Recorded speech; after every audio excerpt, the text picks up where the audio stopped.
Ang buong kwento ay nagsisimula sa isang binata na sumusugpo sa mga goblin, at tila nag-e-enjoy siya rito. Nakakatakot ang ngiti niya, at sinasabi niyang mas gusto niya ang magulong mundo ng pakikipagsapalaran na ito kaysa sa dati niyang buhay. Kaya, gusto mo bang malaman kung paano napunta ang lalaking ito sa tila masayang lugar na ito? Balikan natin ang nakaraan at tingnan kung anong nangyari. Ang ating pangunahing tauhan, si Yatsuya, ay isang ordinaryong estudyante sa high school na sanay na mag-isa. Seryoso, halos hindi siya napapansin sa paaralan, walang kinakausap, walang kumakausap sa kanya. Para lang siyang umiiral, ginagawa ang kanyang bagay, at saka aalis.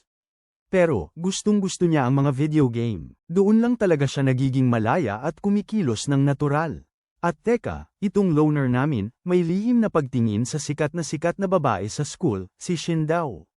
Kaya, kinabukasan, tinanong siya ng teacher niya kung bakit hindi pa niya nipapasa ang mga plano niya sa buhay, pero wala siyang ideya dahil wala talaga siyang plano. Nakakatawa, di ba? Habang nag-uusap sila ng awkward ng teacher, nakita niya si Shin daw na nakikipag-usap sa isa pang estudyante. Mukhang madalas lumiban sa PE class si Hakozaki. Sinabi ng teacher kay Yatsuya na ihanda na niya ang kanyang mga kailangan bukas at umalis na. Pagkaalis niya, susubukan sanang kausapin ni Yatsuya ang mga babae, pero bago pa niya magawa iyon. Kahit lumingon, biglang, wala na. Patuloy lang siya sa paglilinis ng pisara, pero teka, biglang nagiging sobrang kakaiba. May mga kamay na hindi nakikita na nagsusulat sa pisara, at ang buong silid ay nagsisimulang umilo. Bago pa man maintindihan ng ating bida ang nangyayari, bigla siyang nawala sa silid-aralan, bumagsak siya sa isang lawa, at ang unang nakita niya sa kakaibang mundo na ito ay isang halimaw na gustong gawin siyang hapunan. Nakalangoy siya papalayo, at hulaan mo kung sino ang nandoon, nakatingin lang sa kanya. Walang iba kundi sina Hakozaki at Shin daw aba, di inaasahang pagkikita. Pilit pa ring inaalam ni Yatsuya kung saang dimensyon siya naroroon nang, biglang, may kakaibang lalaking may sumulpot ang kalahating ulo sa likod niya. Nagpakilala ang lalaking ito bilang Game Master, at mukhang, lahat sila'y naipit sa isang mundo ng video game. Naglatag siya ng mga patakaran, sinasabi sa kanila na mayroon silang isang misyon na dapat tapusin sa loob lamang ng 14 na araw.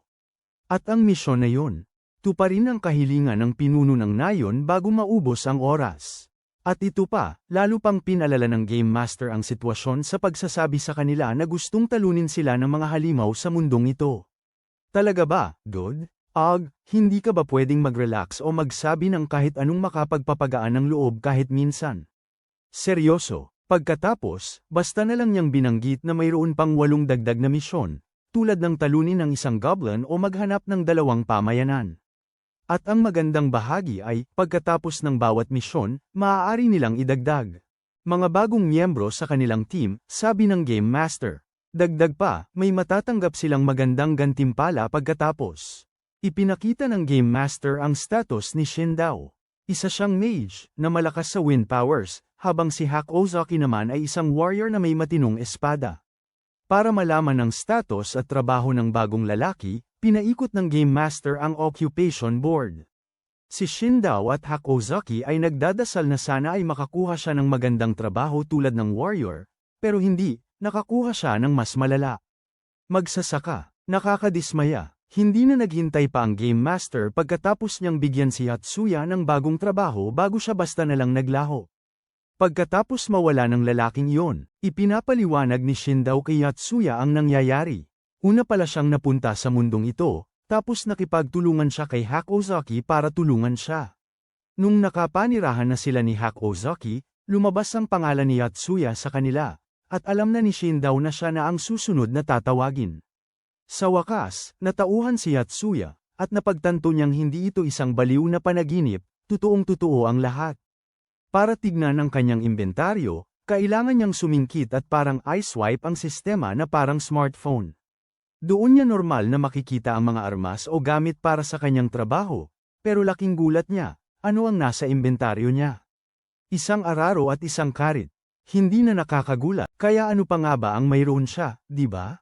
Natisod sila sa isang berde at kumikinang na bilog sa lupa. Ipinaliwanag ni Shin daw na isa itong log point na tila nagtatago ng mga nakaraang tagpo mula sa laro. Kailangan lang niya itong hipuin para makakuha ng replay.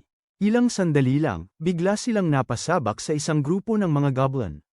Si Yatsuya, sa isip niya na isa lang itong ordinaryong video game, ay kinuha ang kanyang karit at sumugod, pero natuto siya sa mahirap na paraan nang siya ay matamaan ng isang goblin sa ulo. Aray, makakatulong yan para matauhan siya.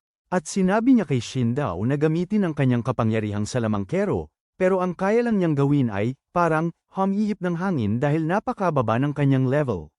Mas malala pa si Hakozaki. Ang kanyang espada ay talagang hindi kayang saktan ang mga duwende. Sinusubukan ni Yatsuya na sunggaban ang kanyang espada, pero hindi niya kaya. Gagamitin lang niya ang mga gamit para sa kanyang trabaho bilang magsasaka. Sinubukan niya ang kanyang asarol, pero sa pagkakataong ito, lubusan siyang natalo at namatay. Pero teka, nabuhay siya ulit pagkatapos ng ilang segundo dahil ganoon talaga ang laro. Paulit-ulit niyang ginagawa, namamatay at nabubuhay, hanggang sa ibinunyag ni Shindao ang isang nakakagulat na balita. Kung silang lahat ay mamamatay ng sabay-sabay, tapos na ang laro, sa totoong buhay. Nang gabing yun, nalaman ni Yatsuya na maaari siyang magtanong ng isang katanungan sa Game Master. Lumalabas na tinanong na ni Shindao kung sino ang nagdala sa kanya dito, at sinabi ng Game Master na ito ay isang taong kilala niya na humiling nito. Nakakatakot, di ba? Nagtanong si Hakozaki, ang Game Master kung sino sila, at sabi niya, galing kayo sa hinaharap. Nag-iisip na si Yatsuya kung anong itatanong niya pagdating ng kanyang turno. Nang gabing yun, biglang narinig ni Yatsuya si Hakozaki na sumisigaw sa kanya. Nagmadali siyang pumunta doon, at nakita niyang inaatake sila ng isang troll. Halimaw ito na literal na kinain si Shindao at tinanggal ang kaliwang braso ni Hakozaki. Grabe, mabilis na hinayla ni Yatsuya si Hakozaki palayo dahil wala silang laban sa napakalaking halimaw na yun. Kinaumagahan, napagtanto ni Yatsuya na hindi natatubo ang braso ni Hakozaki dahil kinain ito ng troll, at kaya rin hindi pa nabubuhay muli si Shindao. Nakakatakot. Kaya ngayon, kailangan nilang tapusin ang quest na ito nang wala. Shindao at kahit paano ay hindi mamatay. Ang laki ng pressure, sa wakas nakarating sila sa pinakamalapit na nayon, kung saan tinatawag silang mga bayani. Oo, sikat na sikat sila sa mundong ito, mahal sila ng lahat. Nagtungo sila sa bahay ng pinuno, at hulaan nyo. Ang hiling niya sa kanila ay talunin ang mismong troll na gumugulo sa lahat. Napaisip si Yatsuya, naku po, lagot tayo. Sa sandaling marinig niya na tungkol sa troll, tinanggap na niya ang kanyang kapalaran, na napagtanto na siya at ang kanyang koponan ay halos wala ng pag-asa. Doble nakakatakot. Hindi nga kayang talunin ni Yatsuya ang isang maliit na goblin, tapos ngayon kailangan niyang labanan ang isang napakalaking troll. Biro ba ito? Matapos magwala ng kaunti, nagpa siya siyang magpalakas ng level, para may laban talaga siya sa halimaw na ito. Sinabi niya kay Hakozaki na mag-ingat sa village habang wala siya. Kahit na nanganganib ang buhay niya, seryoso niyang iniisip na mas maganda pa rin dito kaysa sa kanyang boring na buhay sa Tokyo, na talagang napakawalang saysay. Mabilis na flashback, nakikita natin si Yatsuya na nakikipag-usap sa mga babae tungkol sa mga plano nila sa hinaharap. Siyempre, wala siyang kahit anong ambisyon, habang si Shindao naman ay gustong magtrabaho sa Morikoshi High School of Science and Technology, at si Hakozaki. Gusto niyang pumasok sa kolehiyo na may pharmaceutical department, na naglalayong magkaroon ng career sa pharmacy. Pero ang mga dahilan niya ay nananatiling isang misteryo. Ang ating bida, itong napakatangang ito, ay literal na nakatitig lang sa kanila habang pinag-uusapan nila ang kanilang magagandang kinabukasan at malalaking pangarap. Pagbalik sa kasalukuyan, abala si Yatsuya sa pagpapalakas noong nakita niya ang isa pang log point. Hinawakan niya ito para tingnan ang nakaimbak na pangyayari. Lumalabas, ito ay isang eksena ni Shindao at Hakozaki na nag-uusap tungkol sa pagre-recruit ng isa pang tao para sa kanilang grupo. Ngayon, may dalawang Yatsuya sa kanilang klase, at hindi niya masyadong narinig kung siya ba ang pinag-uusapan nila. Palpak niyang napalampas ang napakahalagang impormasyong iyon dahil bumahin siya. Seryoso, hindi na kailanman babahing ang lalaking ito, kahit kailan. Nang gabing yun, bumalik siya sa ginagawa niya, kumukuha ng nagpapaalis ng mga duwende sa pamamagitan ng paghampas sa kanila gamit ang hawakan ng kanyang asarol. Grabe, di ba? Siyam na ang napatay niya, pero isang makulit na duwende ang nakatakas, kaya isa na lang ang natitira para matapos niya ang kanyang misyon. Naiinis na talaga siya sa pagbubukid na ito, at umupo na lang, nag-iisip kung may paraan ba para makapagpalit siya ng trabaho dahil talagang hindi na niya kayang maging magsasaka. Okay, ito yung isa sa mga pagkakataon na sana talaga may tunay siyang armas, tulad ng espada o kahit anong mabisang panlaban. Kinakausap na lang niya ang kanyang sarili, parang nagbubulungan, nang biglang, nakatanggap siya ng notifikasyon na si Hack Ozaki ay, wala na, pumanaw na, patay na. Nagtataka siya kung ano ang nangyari kasi dapat nagpapahinga si Hack Ozaki sa baryo. Sumilip siya mula sa burol at, ay naku, inaatake ang baryo. At, mga kaibigan, ito ang pakay nila. Kaya napakahalaga nito. Nagsimulang tumakbo si Yatsuya papunta sa baryo, at nang makita niyang hindi nabubuhay si Hack Ozaki, labis siyang nagulat. Kinain siya ng troll. Naglalakad sa gitna ng gulo, nakakita siya ng isang log point. Umaasa siyang may maipapakita itong kapaki-pakinabang. Hinawakan niya ito, at, wow, nalaman niyang pinupuwersa ni Hack Ozaki ang sarili niya kasi ayaw niyang maging pabigat sa kahit kanino. Grabe, ang bait niya. At saka, yung multo sa PE, yun pala siya. Ang palayaw niya, ay may sakit na nangangailangan ng sobrang mahal na gamot kada buwan. Kaya naman hindi na nagkaroon ng ibang anak ang mga magulang niya. Pakiramdam niya nagdudulot siya ng problema sa buhay ng lahat. Kaya nakikita niya ang mundo ng laro na ito bilang pagkakataon para makatulong talaga. At ito pa, pinapanood ni Yatsuya habang kinakain siya ng troll habang todo bigay siya para iligtas ang mga taga-baryo. Ang sakit sa puso, tapos napagtanto ni Yatsuya yun. Sumulpot ang troll sa likod niya. Hindi nag-aksaya ng segundo ang ating bida. Tumakbo siya para iligtas ang sarili dahil, sa totoo lang, wala siyang laban sa higanteng halimaw na Shrek na ito. Pero hindi siya sapat na mabilis, at boom, pinalipad siya ni Mr. Shrek. Sa buong mapa, habang siya ay lumilipad sa himpapawid, bigla siyang natauhan. Napagtanto niya na hindi niya kailanman sineryoso ang buhay, hindi nag-isip tungkol sa kinabukasan, at sa totoo lang, sarili lang niya ang inalala. Tapos, habang bumabagsak siya, iniisip niya kung gaano kahirap lumaban si Hack Ozaki para lamang hindi maging pabigat sa kahit kanino. Malalim na bagay, tool. Sumugod muli ang troll, pero sa pagkakataong ito, nagliliyab ang mga binti ni Yatsuya, dinala siya nito ng mas mabilis hanggat maaari.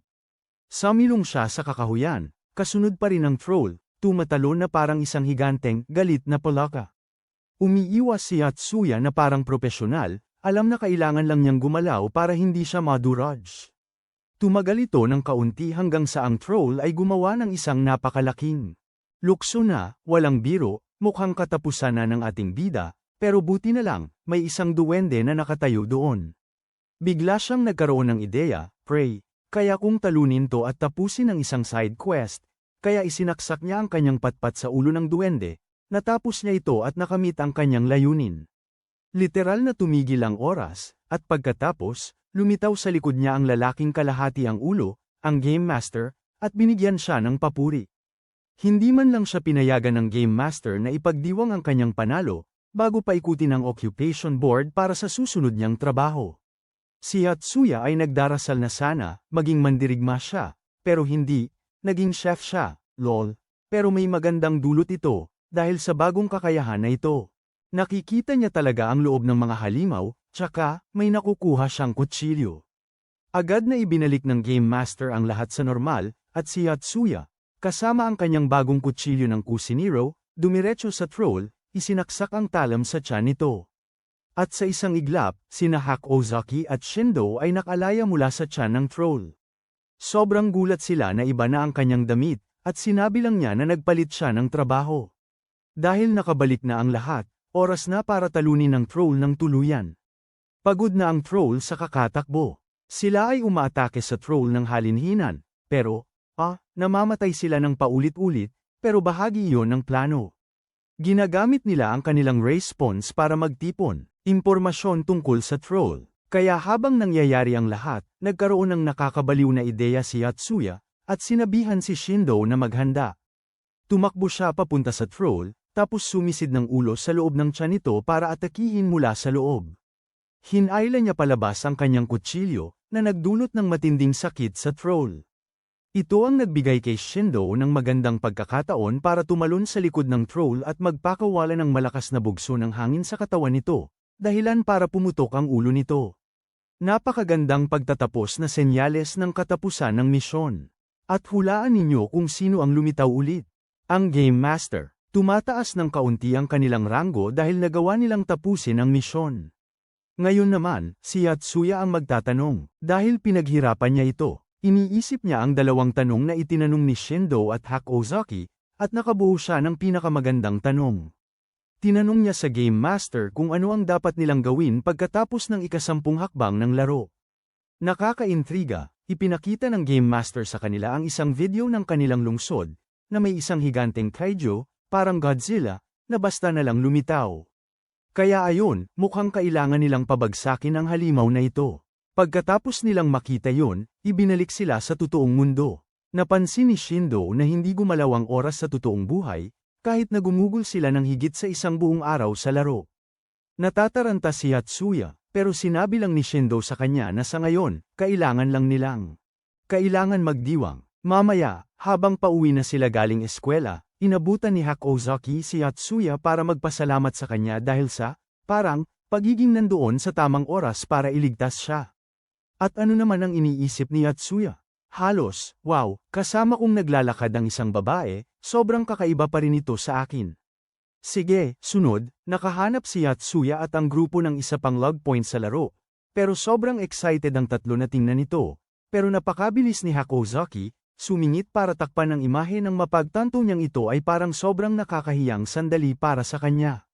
Samantala, sa totoong buhay, nakikipag-usap si Shindo sa kaibigan niya tungkol kay Yatsuya.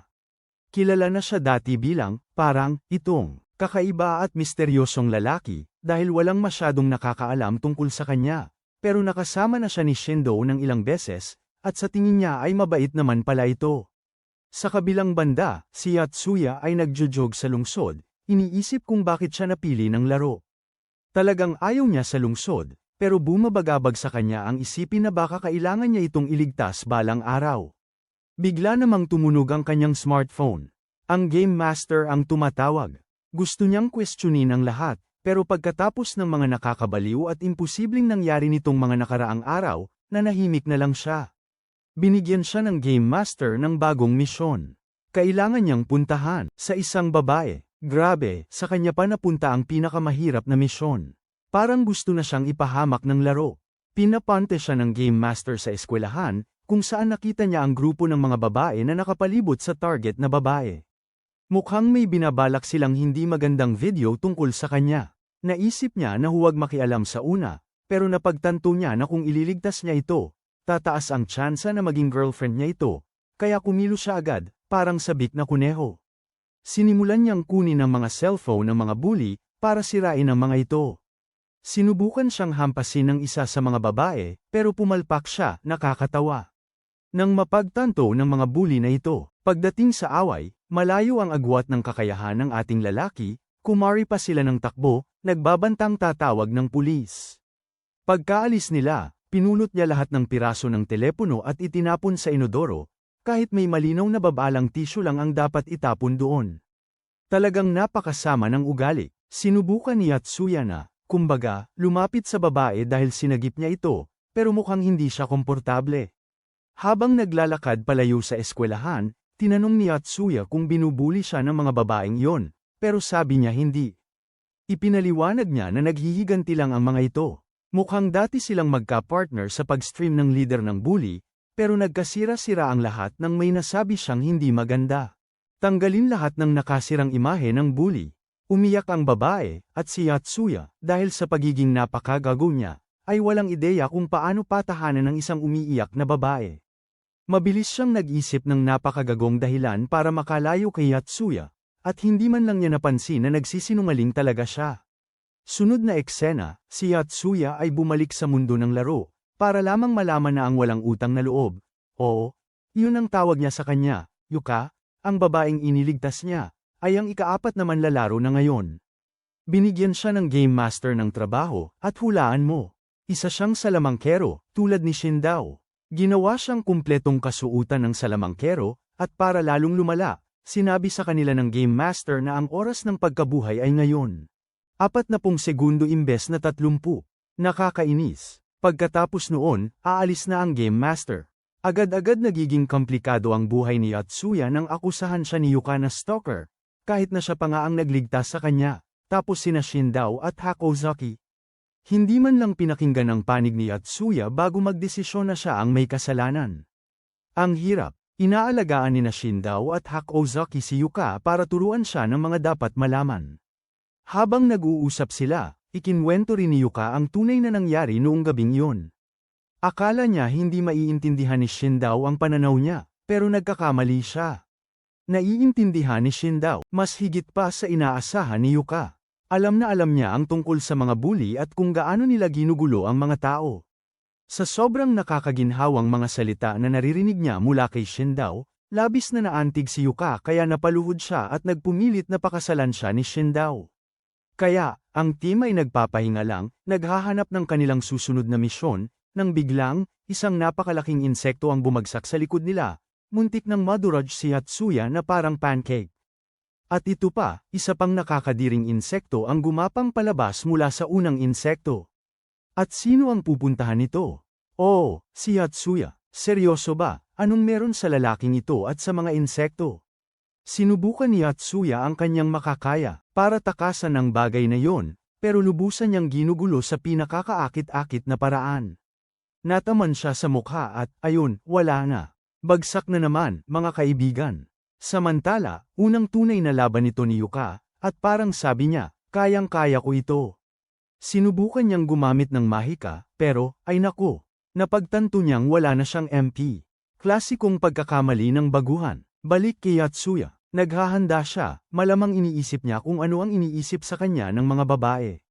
Klasiko Yatsuya, di ba? Habang nilalabanan pa rin ang malaking insekto at ang mga maliliit na gumagapang na sanggol nito. Napakatalino niya, gamit ang kanyang kutsilyo, hinihiwa at tinatadtad ang mga insektong iyon. Pagkatapos, nagalit ng sobra ang malaking insekto at sumugod sa kanila. Si Yatsuya, dahil mabilis siya, umiwas, tapos biglang tumalon sa ibabaw nito. Hinugot niya ang kanyang kutsilyo at halos putulin ang mga binti ng nakakainis na halimaw na ito, inalis lahat ng binti nito. Kaya ngayon ang alupihan ay mas mukhang ahas kaysa alupihan. Grabe, para tuluyan itong tapusin, hinawakan ni Yatsuya ang kamay ni Hakozaki, at magkasama nilang ginawa ang isang napakalinis na hiwa sa leeg ng insekto. Talagang teamwork, tapos bigla tayong nagkaroon ng flashback. Nakita natin si Shindao, noong mas bata pa siya, nakikipagkaibigan sa mas matandang babae na nagngangalang Sayuri. Pero, teka, namatay si Sayuri, kaya si Shindao ay lubos na nasira at na-trauma. Nagising si Shindo mula sa kanyang flashback at nakita si Yatsuya sa tabi niya. Halata kay Yatsuya na may problema, pero hindi siya nagsasalita. Tapos, bigla na lang, hinawakan ni Shindao ang mga kamay niya. Parang nagmamakaawa sa kanya na iligtas siya, sinasabi na kailangan niya ang tulong niya. Grabe, intense. Sunod, kinwento na ni Shindao ang buong pangyayari, kung paano namatay ang kanyang matalik na kaibigan na si Sayuri dahil sa pambubuli. At teka pa, noong elementarya si Shindao, naging target din siya. Lumalabas na, ang tatay niya ay isang malaking bully, at ang kanyang mga guro ay labis na nahirapan dahil sa kanya. Kaya, napagpasyahan nilang ibunto ng lahat ng kanilang galit at sama ng loob kay Shindao, lahat dahil sa galit nila sa napakasamang ugali ng kanyang ama. Ngunit sa kabutihang palad, sinuportahan siya ng kanyang mga kaibigan, iniligtas siya at nanindigan para sa kanya, tinitiyak na hindi na siya maapi ng mga gurong yun. Nakikinig si Yatsuya sa lahat ng ito at napagtanto na si Shindao ay lubos na masigasig sa lahat ng kanyang pinagdaanan. Ayaw pa nga niyang mamatay sa magulong mundong ito, lalo na't literal nilang hinaharap ang kamatayan sa lahat ng oras. Nagmamakaawa siya kay Yatsuya na maging kanyang sandigan, kanyang lakas, tuwing kailangan niya, at pumayag naman siya.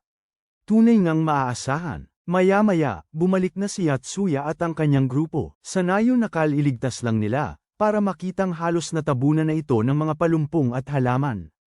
Talaga. Naglalakad na lang sila sa parang napakatahimik na bayang ito nang biglang dumating ang isang mangangalakal. May malaking balita ang mangangalakal. Iniwan na raw ang lugar na ito sa loob ng 5 taon. Gulat na gulat si Yatsuya. Napagtanto niyang napakabilis ng oras sa mundong ito. Ilang araw pa lang sila rito, pero 5 taon na ang nakalipas. Nakakagulat, nasa nayon sila para kumuha ng impormasyon. Kaya, tinanong ni Yatsuya ang mga ngalakal kung alam niya ang isang lugar na tinatawag na Ridedorbo. Itinuro ng mga ngalakal ang daan papuntang Ridedorbo at sinabi sa kanila na kailangan nila ng mga kabayo kung gusto nilang makarating doon ng mabilis. Siya, ayon sa kanya, aabuti ng kahit 35 araw sakay ng kabayo, o halos 3 buwan kung maglalakad sila. Ayoko, syempre, tinanong nila ang negosyante kung pwede ba silang pahiramin ng kabayo. Pero sabi ng negosyante, hindi pwede, mahalaga ang kabayo niya sa negosyo niya. Ibig sabihin mas mahalaga sa kanya ang pera kaysa tulungan sila. Karaniwan na, pero sinabi pa rin ng negosyante na may kompetisyon kung saan pwede silang manalo ng 3 kabayo. Ayos. At pagkatapos nito, umalis na ang negosyante. Nagpatuloy ang grupo at napansin nila na may gumagalaw sa mga halaman. Sabi ni Yatsuya, mga duwende. Pero hindi pala mga duwende. Sila ay mga bandido. Sobrang sabik ang mga bandidong ito na pabagsakin ang ating mga bayani dahil, alam nyo ba, iniisip nila na malaki ang makukuha nilang pera sa itim na merkado. Nakakatakot. Sinusubukan ni Yatsuya na ipagtanggol ang sarili, umaatake sa isa sa mga bandido. Pero biglang sumulpot ang Game Master at sinabi sa kanya na nabawasan ang kanyang ranggo dahil bawal daw umatake ng tao sa mundong ito. Grabe naman, walang ibang nagawa ang mga bayani kundi tumakas, pero nahuli si Shin daw sa kaguluhan. Nang makasigurado ang tatlo na ligtas na sila, si Yatsuya, bilang si Yatsuya, nagmungkahi na ituloy na lang nila ang kanilang misyon. Sabi pa niya, iyon lang daw ang lohikal na gawin. Ang pagligtas kay Shin daw ay makakasira lang sa kanilang misyon. Siya ay talagang tutok sa misyon dahil kung hindi nila matatapos yun, malaking problema ang aabutin nila. Talagang mataas ang peligro. Halos kumbinsido na si Hack Ozaki, pero hinayla siya ni Yuka sa isang tabi para mag-usap. Gusto ni Yuka na iligtas nila si Shin daw dahil sa tingin niya kay Yatsuya, ay walang masyadong silbi at sarili lang ang iniisip.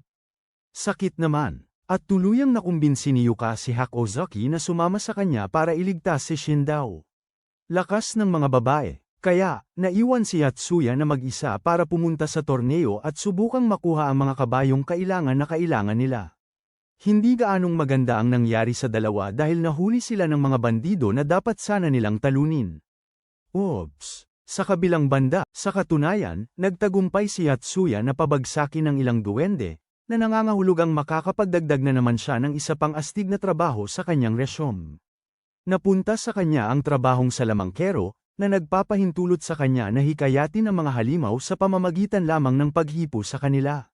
Talagang kakaibang pagpapalakas iyon. Pagkatapos noon, dumiretso siya sa arena kung saan nagaganap ang labanan.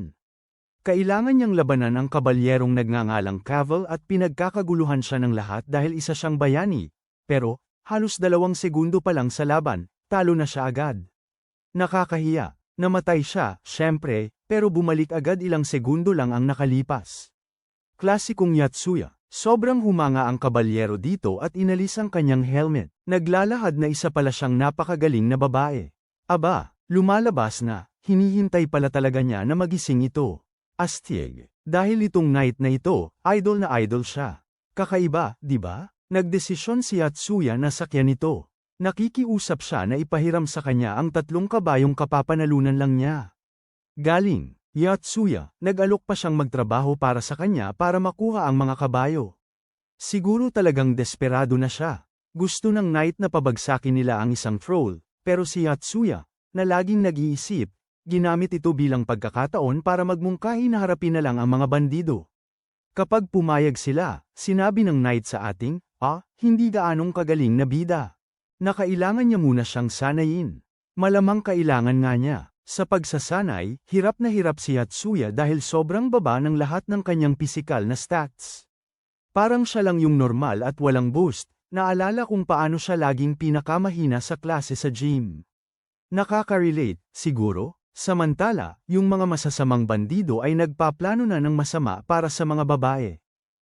Sa gabing yon, pinakilos ni Caval at Yatsuya ang militar para habulin ang mga bandidong ito na matagal nang nagdudulot ng gulo. Ang taguan ng mga bandido ay sinalakay ni Cavill at ng kanyang grupo.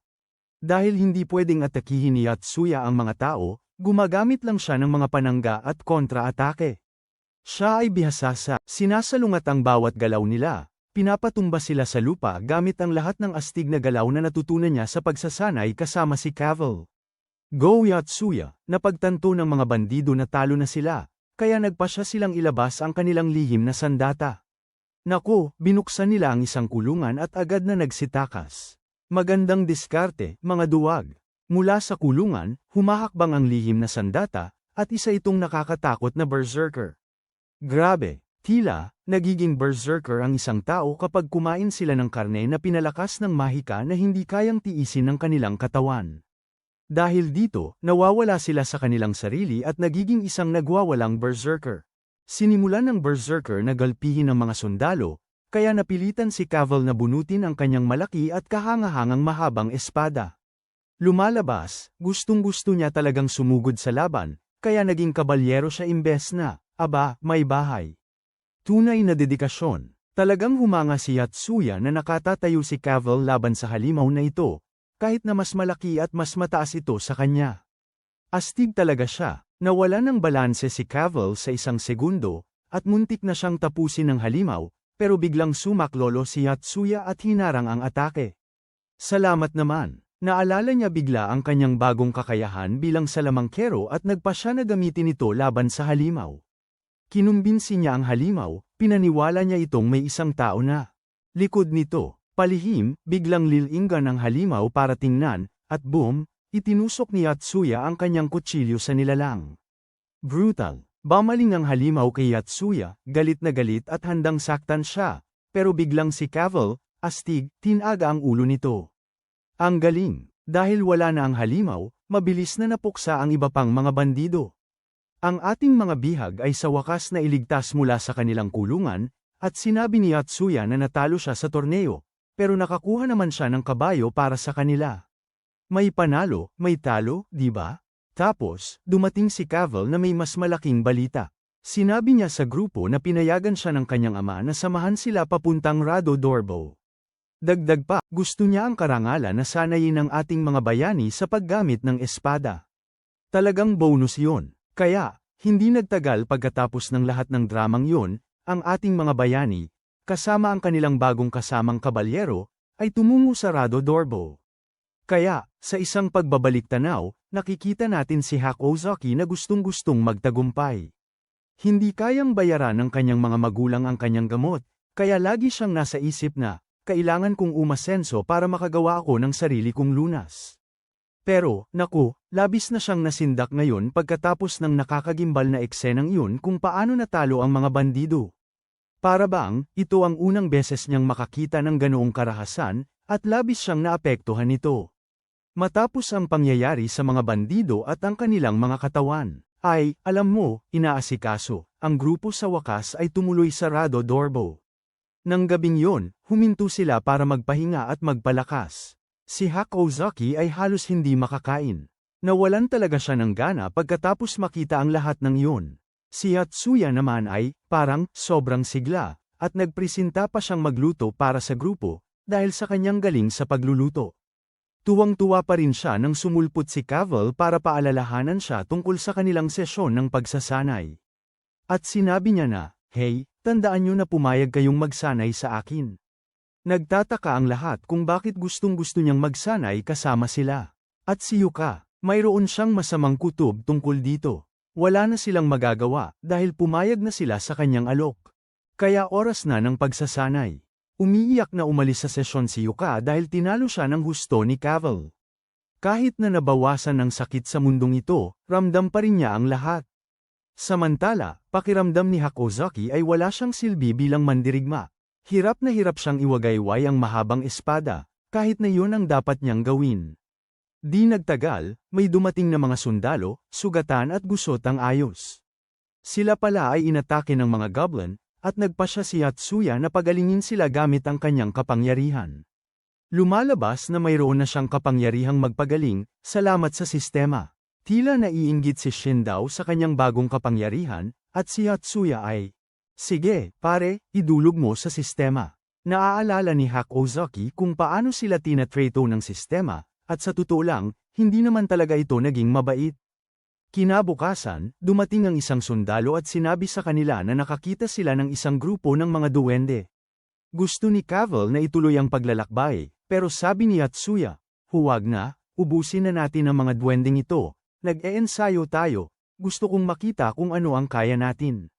Kaya pumunta sila para lipulin ang mga duwende. Pero sa kalagitnaan ng laban, bumalik ang trauma ni Hack Ozaki, at halos wala siyang magawa laban sa isang duwende. Parang katapusan na niya, pero bigla na lang, hindi niya namamalayan na itinaas niya ang kanyang espada. Ang duwende, habang tumatalon, ay biglang nataman at naduraj. Hack Ozaki, sobrang sama ng loob tungkol doon, at bigla na lang umiyak ng umiyak. Nang gabing yun, nagpapahinga sila sa tabi ng apoy, at binati pa ni Shindao si Hack Ozaki sa kanyang unang napatay na goblin. Pero si Hack Ozaki, wala talaga siyang pakiramdam na nagtagumpay. Sinusubukan pa rin niyang sanayin ang sarili sa, alam mo na, pagkitil ng buhay. At habang labis na nasasaktan si Hack Ozaki, si Cavill naman ay todo puri kung gaano siya nag-e-enjoy sa paghiwa ng laman. Kailangan pang tanungin ni Hack Ozaki si Cavill kung bakit gustong-gusto niya ang paghiwa ng laman. Sinimulan lang ni Cavill na ipaliwanag kung gaano siya kasaya sa paghiwa at pagtadtad ng kahit ano. Seryoso, kung hindi ito laro, si Cavill ay parang isang ganap na walang awang tagapuksa. Ikinwento ni Yatsuya ang lahat sa grupo. Dati raw pinapanood ni Cavill ang kanyang tatay na lumalaban noong bata pa siya, at siguro kaya siya nahilig dito. Iniisip pa rin ni Hack Ozaki ang masamang nangyari sa kanya sa goblin na yun, pero alam niyang ito lang ang paraan para protektahan ang kanyang mga kaibigan. Kaya tuloy ang paglalakbay, at biglang, natalisod at sumadsad ang karwahe. Nagtulungan silang itulak ito para makapagpatuloy. Ngayon, 15 araw na lang ang natitira kay Yatsuya at sa kanyang grupo para makarating sa kanilang destinasyon, kung hindi ay mabibigo sila sa misyon. Sobra siyang nag-aalala kung aabot sila. Nag-iisip pa rin siya nang biglang nakita ni Cavill ang mga halimaw na umaatake sa isang mukhang mga tao. Agad na tumalon si Hack Ozaki, sinasabing kailangan niyang tulungan ang mga naipit na sibilyan. Sabi ni Yatsuya, teka muna, kailangan nating tapusin ang ating pangunahing misyon sa tamang oras, pero ayaw ni Hack Ozaki. Pinaalala niya kay Yatsuya, na kapag desisyon na siya, ililigtas niya ang mga taong ito. Napag-isip-isip ni Yatsuya at napagtanto niya, teka, ang pagtulong sa mga taong ito ay maaaring isang karagdagang misyon, at baka, siguro, ang mga taong ito ay papunta pa nga sa kanilang destinasyon. Para hindi lahat ng kanilang itlog ay mailagay sa isang basket, iminungkahi ni Yatsuya na silang dalawa ni Hack Ozaki ang sumilip sa labanan, habang ang iba ay patuloy na sumusulong. Nang malapit na silang makarating sa mga halimaw, biglang lumingon ang mga halimaw. At harapin sila, mabilis na sinabi ni Yatsuya kay Hack Ozaki ang kanyang sobrang tinding estratehiya sa paglaban sa halimaw, pero, mabilis na nagkandelesh-leche ang lahat ng madaling pabagsakin ng mga halimaw si Hack Ozaki. Pero si Yatsuya, nakayanan niyang lumaban ng maayos. Sinubukan pa niyang gamitin ang kanyang kasanayan sa panghihikayat sa isang halimaw, pero sa hindi malamang dahilan, hindi ito gumana. Matapos subukan ng lahat, tuluyan siyang namatay. Habang naghihintay na muling mabuhay, inaalala lang ni Hack Ozaki ang lahat sa kanyang isipan, iniisip kung paano siya naging pabigat sa lahat. Ayaw na niyang maging ganoong tao, at nang muling mabuhay siya, buong tapang siyang tumayo sa harapan ng isang sumusugod na halimaw. Nang halos kagatin na siya ng halimaw, biglang hinugot ni Hack Ozaki ang kanyang mahabang espada sa huling segundo. Tumalon mismo ang halimaw sa espada, at boom, tapos na ito. At sa sandaling yon, dumating din ang iba pang miyembro ng grupo. Si Yatsuya ang tagapagpagaling ngayon, dahil sumipsip siya ng MP mula sa dugo ng halimaw.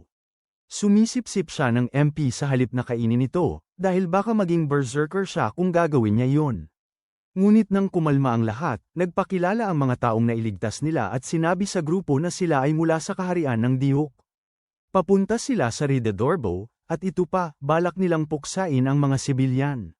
Kasama sila sa paglalakbay. Ang mga sibilyang ito ay kilala bilang mga art-eros, at sa hindi malamang dahilan, sila ay pinapatawan ng parusang kamatayan. Tumatakbo ang isip ni Yatsuya, sinusubukang malaman kung ito ba ay bahagi ng kanilang misyon o isang baliw na pangyayari lamang. Iniisip niya, ang mga sibilyang hinihila ng mga sundalo ng Diok ay tiyak na may halaga, tama? Sinabi ng leader ng pulutong kay Yatsuya at sa kanyang grupo, dadalhin nila ang mga bihag na ito sa Ridedorbo upang bitiin, at oo, kasama doon ang batang kasama ng mga sibilyan. Naglalagay ito kay Yatsuya sa isang malaking pagsubok. Halimbawa, dapat ba niyang tulungan ang mga sibilyan, o hayaan na lang ang mga sundalo na gawin ang kanilang gusto? Iniisip niya na ang lahat ay nakasalalay sa tagumpay ng misyon. Diretsahang sinabi ni Kevol ang opisyal, tinatanong siya kung bakit niya planong bitiin ang mga bihag sa ibang bansa. Sobrang nagalit ang lalaki at gusto niyang magpakilala si Kevol. Sabi ni Kevol, isa siyang kabalyero mula sa lungsod-estado ng Cortinel, pero ikinatawa lang ito ng sundalo ng Diok. Humahalaklak siya dahil ang Cortinel ay isang maliit na bansa na iniisip ng lahat sa kontinente na walang kabuluhan. Ipinakilala naman ng opisyal ang kanyang sarili bilang Corporal Camilto mula sa kaharian ng Dayoke, na nagsasabing siya ang namamahala sa pangkat na ito. Pero para kay Kevol, nakikita lang niya sila bilang mga militante mula sa isang diktador na bansa. Halos mauwi sa rambulan dahil sa matinding pagtatalo tungkol sa pagliligtas sa mga sibilyan o hindi. Nagawang pigilan ni Yatsuya para pakalmeyin ang sitwasyon, ipinapaalala sa mga kasama niya na hindi pa nila alam ang buong kwento. At saka, hindi sila pinapayagan ng laro na atakihin ang mga tao. Dahil sasama rin ang mga sundalo sa pagsalakay sa Ordobo, nagpasya si Yatsuya at ang kanyang grupo na sundan na lang sila at mag-isip kung anong gagawin pagdating doon, o bago pa man. Pumayag si Camilto na samahan sila ng bayani at ng kanyang grupo, dahil makakatulong si Yatsuya na pagalingin ang batang hindi tumutugon. Nang gabing yun, kinuha ni Yatsuya si Fafzel, isa sa mga bihag, para kumuha ng importanteng impormasyon. Sinabi ng lalaki na isa siyang misyonero, pero ito ang malupit, pinapatay raw ng kaharian ng Dayoke ang lahat ng naniniwala kay Artero. Lubos na umaasa si Fafzel na may iligtas ang batang si Bal-ili, pero mukhang hindi pabor sa kanila ang sitwasyon ngayon. Galit ang buong bansa sa mga tagasunod ni Artero dahil naniniwala sila sa mga nilalang, pero gusto ng hari na sa kanya lang maniwala ang lahat. Sa kabilang banda, iniisip ni Camilto na karapat-dapat lang na mawala ang mga tagasunod ni Artero dahil sinusubukan lang ng hari na pagandahin ang kalagayan ng kanyang bansa. Hindi talaga sang-ayon si Yuka dito, sinasabing nagpapadala na lang sa damdamin ng karamihan ang hari. Nakikita niya ang kaharian ng Dayoke bilang isang grupo ng mga nambubuli. Nag-init ang ulo ni Camilto sa mga sinasabi ni Yuka at muntik na siyang atakihin, pero pinigilan siya ni Yatsuya. Pataas. Tinanong ni Camilto si Yatsuya kung ano ang opinyon niya, at sinabi lang ni Yatsuya na wala siyang masasabi tungkol sa mga patakaran ni Dayoke, at sa totoo lang, pagdating sa loikan ng hari at lahat ng yon, hindi naman siya lubusang mali. Kalaunan, si Caval at Shindao ay nagsasanay ng pag-eespada, at ginamit ni Caval ang pagkakataon para sabihin sa kanya kung saan dapat tumama kapag nakikipaglaban siya. Sabi niya, hindi natin kayang tapatan ang lakas ng mga lalaki, kaya kailangan nating tamaan ang mga mahalagang parte para mapabagsak sila. Ilang araw ang lumipas, kinontak ni Camilto si Yatsuya para sabihin sa kanya na 7 araw na lang natitira para marating ang kanilang destinasyon. Tatawid sila sa mga bundok, na sobrang haba ng paglalakbay, pero may mas mabilis na alternatibong ruta. Yatsuya ay payag, sige, sasama ako, pero kailangan nating magmadali sa pupuntahan natin, kaya kailangan nilang dumaan sa kuweba na ito, at itong si Camilto na medyo wala sa sarili, sabi niya, ay, may sikretong mekanismo raw dito na makakatulong sa atin. Pagpasok nila sa kwarto kung saan naroon ang malaking mekanismong ito, bigla na lang pinaandar ni Camilto, at boom, isang tulay ang nagsisimulang gumalaw papalapit sa kanila. Pero biglang kumandado ang pinto ng kwarto, nagtinginan ang mga bida natin, at si Camilto, bigla na lang nawala, umiba ng daan. Tinawanan lang sila ni Camilto, sinabihan silang mga tanga, at hiniling na sana'y maging malakas sila sa paglalakbay sa dungeon. Ang sama talaga, tapos bigla na lang napagtanto ni Yatsuya, na wala na nila ang mga bihag, at ang mga bihag na yun. Maaaring sila pa man din ang napakahalagang kargamento na dapat nilang dalhin kay Red Herdobo. Hindi maganda, pero hindi man lang nababahala si Caval dito. Kalmado pa rin siya, naniniwalang kaya pa nilang habulin ang mga sundalong DX. Kung hindi nagsisinungaling si Camilto tungkol sa piitang ito na talagang shortcut, habang magsisimula na silang tumawid sa tulay na nagdurugtong, biglang, sandamakmak na malalaking maso ang nagsimulang lumipad kung saan-saan, halatang sinusubukang durugin ang sinumang magtangkang tumawid. Mukhang napaka-obvious na patibong ito, pero isa rin itong napaka-komplikadong patibong. Seryoso ba? Mabilis na tumingin si Yatsuya sa paligid, at ano ang nakita niya? Ilang kakaibang haligi na nakatayo sa itaas nila. Sumugod siya papunta sa kinatatayuan ng mga haligi. Lumalabas na ang mga haliging ito ay may kakaibang mga sulat, na nagtuturo sa kanya kung paano sila iposisyon. Pinaikot niya ang mga haligi sa eksaktong paraan na dapat sila ayon sa sulat, at parang sa lamangka, ang malalaking maso ay biglang tumigil. Wala nang lumilipad na panganib. Matapos ayusin yun, tumakbo ang grupo sa tulay, siguro nagdarasal sa lahat ng bituin na hindi sila madaganan ng mga gumagalaw na maso. Hay salamat, mabilis silang nakarating sa isang pasilyo, at si Yatsuya, bilang si Yatsuya, ay sinubukang basta na lang dumaan doon na parang walang nangyari. Ngunit hindi, natuto siya sa mahirap na paraan. Daan nang biglang bumukas ang isang bahagi ng pader at itinulak siya sa isang malaking butas sa tabi nila. Hala, nakuha pa niyang sumigaw sa kanyang team, ipinapalam na ligtas siya. Pero sayang, hindi pa siya makaakyat pabalik. Sinabi niya sa kanila na magpatuloy na lang nang wala siya, at susubukan niyang hanapin sila mamaya. Patuloy ang pagbukas ng mga pader, pero si Hack Ozaki, pagkatapos ng sobrang ingat na pagmamasid, nalaman na niya ang eksaktong pattern ng kanilang paggalaw. Go Hack Ozaki! Samantala, si Yatsuya ay nasa loob ng butas, kumbinsido na malapit na siyang mamatay, kasi naman, hello, puro kalansay ng tao ang nandun. Hindi magandang senyales. Pagkatapos ni Hack Ozaki, inaalam ang lahat, humakbang si Shindao at nag-alok na dumaan muna. Naniniwala siyang magiging maayos ang lahat, basta't makarating lang siya sa kabilang panig, gamit ang matalinong estratehiya ni Hack Ozaki.